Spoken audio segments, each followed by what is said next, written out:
Hey guys and girls, it's Dave from Destination Off-Road, and today I'm going to be showcasing our new sponsor and collaborator.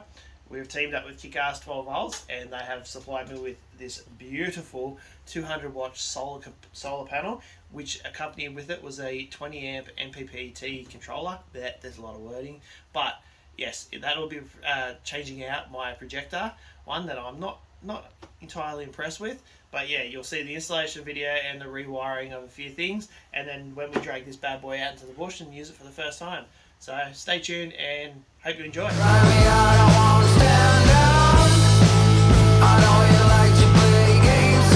As you can see, currently I'm running the Projector 20 amp solar charger controller. Now that is going to be coming out, but what I've done with this one, I made the mistake. I've actually have the Anderson plug connecting to the battery instead of having an Anderson plug coming out of the battery.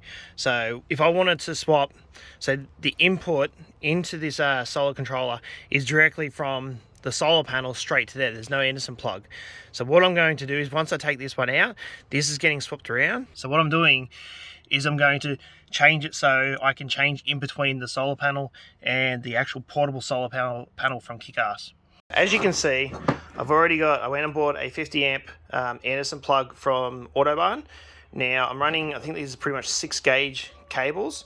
Now this will be trimmed to the desired, so it's going to go into the input, which is these ones here. So these are what your input is.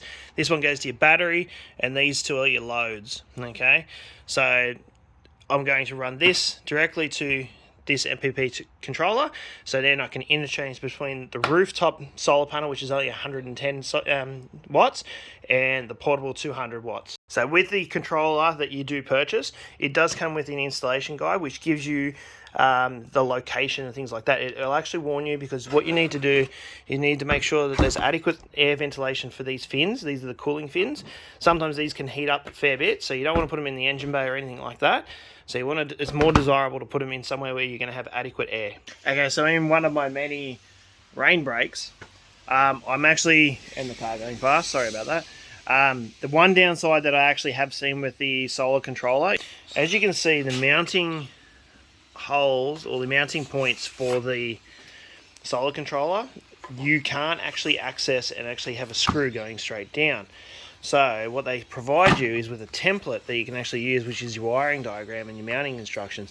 Now I'm actually mounting it fixed down, not hanging it up, but you're going to have to use, you can't use just traditional screws like these things. You're going to have to use like a nut or things like that. So what have I got? I've got fence post screws. Yeah, there we go. Fence post screws. So they will actually do the job. They'll sit in there, and then I can use a spanner to actually tighten it up.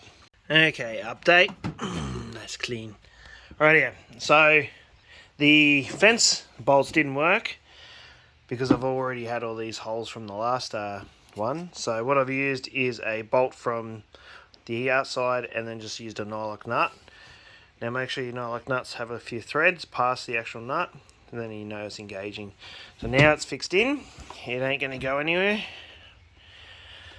Now it's to do the cabling and yeah, get it installed. Rightio, so here's the finished product. Well, for the moment anyway, because I've got to clean it and still got to do some of the wiring. I still got to do something about this, but the fuse boxes are in, so they're on their own little panel.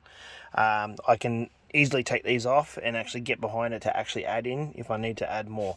Now the Kick-Ass battery is actually, now as you can see, a tiny bit of light. Now I've got 110, so I've got a 110 watt solar panel on the top of the roof, and it's a cloudy day. It's still sort of raining, and it is saying, let's have a look. Oh, what's going on? So battery is sitting at 12.9. Okay, and easy pretty much to put through. So 17.3 volts. Now it's putting in 0.65 amps. On a cloudy, rainy day. Well, it's going in between. Now, batteries are 88%, so it's actually easy to go through and have a play with. I still have to go through it, but yeah, easily done. So this, I've wired in an Anderson plug, so that's the actual load going into it. That is going to the battery, and then you can have a load as well going off it, so it goes to the thing. I still got to put the temperature sensor on, but I'll do that later. I just want to get in there and get cleaned up. But this is connecting to the solar panel. So when I want to change to the 200 watt solar panel, that's going to be the portable one, all I have to do is just disconnect that plug in the provided 5-meter cable, and then just run it straight to the solar panel, and I'm all good. I don't have to change any wiring or anything like that. So what I've done, peace of mind, so I can split between the one that's fixed on the roof, and then I can take that one off and actually plug it into the portable one. It also plugs into this, so I can actually disconnect it if I want to use the provided solar regulator that's on a panel. So if I get a different panel, or if I have something different, I can actually do that as well. So in saying that, I'm have to wait until the rain goes away and the weather gets better to go out and actually show you the solar panel.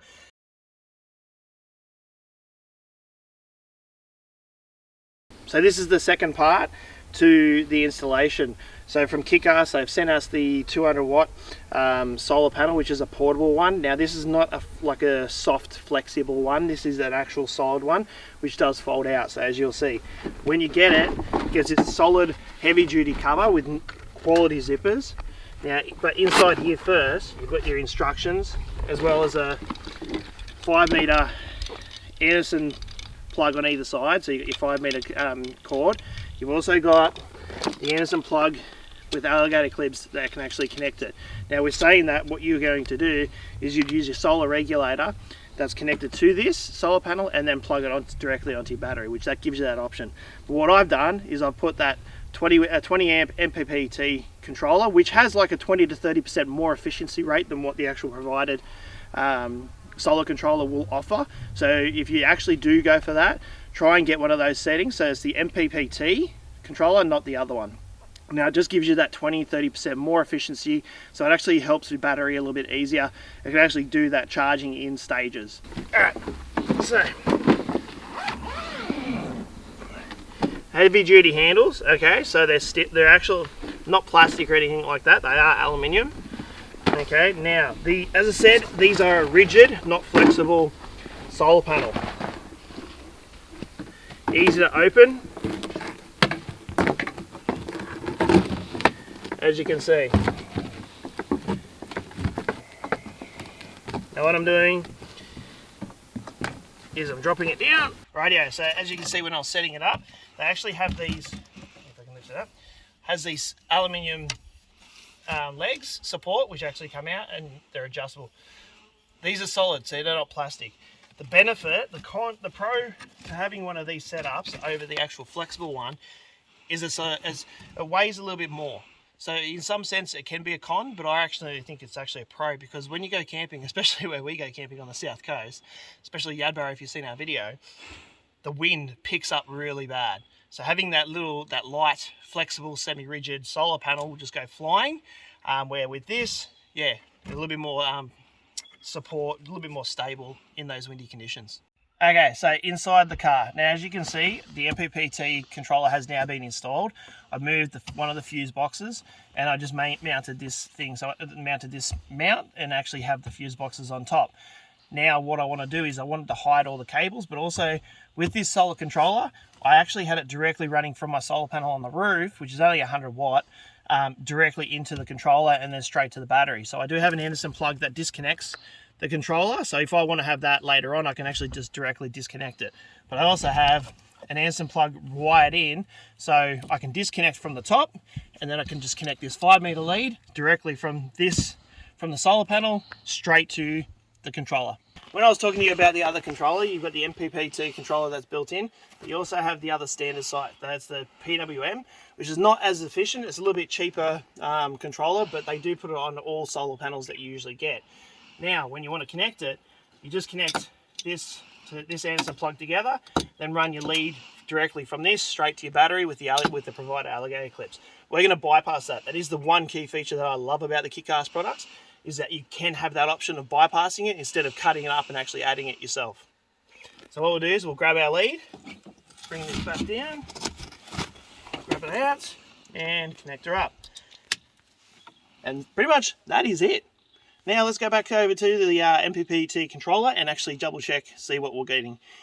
Before, what I was doing, I had a look around. We actually are in clouds, so that is actually a key thing. Some people think that you need direct sunlight. cloud, you'll still provide plenty of amps going into your battery. With that solar controller, with the actual wind, I can't actually get the screen on it because it won't actually do it because of the way, the angle of the camera. So it's pumping in 1.12 amps. Now with that one above me, when I was connected up, I could actually disconnect it and show you.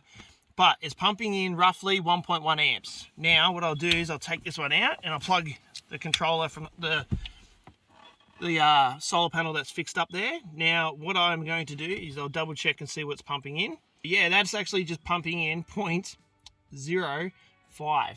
Okay, so that's how efficient. That is only 100 watt or 110 watt. So that is a 200 solar panel, 200 watt solar panel. So it is pumping, it can pump in pretty much double the amount of power. But having an actual portable one, see, when you're camping, you don't want to be parking this directly in the sun so you can actually get the sunlight. Having the portable one gives you that option to park your car out of in the shade and away from the sun heating up everything and overusing the fridge, because that's what happened on one of our trips to Yadbarrow. The kids were loving the fridge that much, getting out the cold drinks, and they overuse the fridge and drain the battery. So as you can see, this is a aluminium framed solar panel, 4 individual panels. Now some of the other options that you can get with other panels are like the 4, but they're more of a squarer. So this one actually lays it out. The one key feature that you need to take into account, that they all need to be in the sun. Well, not just in the sun, but don't have any trees blocking them or anything like that. Having your hand over will drop the amperage. Having one panel will drop the actual efficiency of this. So make sure, but that's with all solar panels. What I love about this thing is the build quality. Yes, it's a little bit heavier and it's a little bit bulkier when you're actually packing it up, but the quality of it, the hinges, the framing, the panels themselves, amazing. Such awesome work that these guys have just pumped out. Queensland company, Kickass, is an amazing product, and I just relish the opportunity to work with them as a collaboration and see how this goes. I'll be using this in my upcoming camping trips, but this is pretty much just a first time use and see how it works. So pack up, as you can see, quite simple. Actually, just bring it in like that and zip her up. This is the first time doing it. And done. Alright, so you've seen the setup and the pack down of the Kickass 200 watt solar panel. Now this is a portable one, it's a fixed one, it's not a flexible one, so there will be people saying that it's a little bit bulkier and a little bit heavier, but that is the pro, I reckon, not the con. So yeah, these guys have teamed up with me and Destination Off-Road, so they have given us a link to put in the actual description. So it pretty much just lets them know that people are actually watching my videos and going to their website. So check them out, they've got some pretty good deals. I have been eyeing off a few of the lithium products, which that MPPT, that solar controller is actually lithium ready. So that's a good little feature with that, what comes with that. Now, the more and more I use these products, the more and more I'll be able to show it. I'm also going to be doing a comparison video between the 200 watts solar panel with a 200 watts flexible King's solar controller, but that'll be another video and another time. Until then, make your own destination, and cheers for watching. Bye.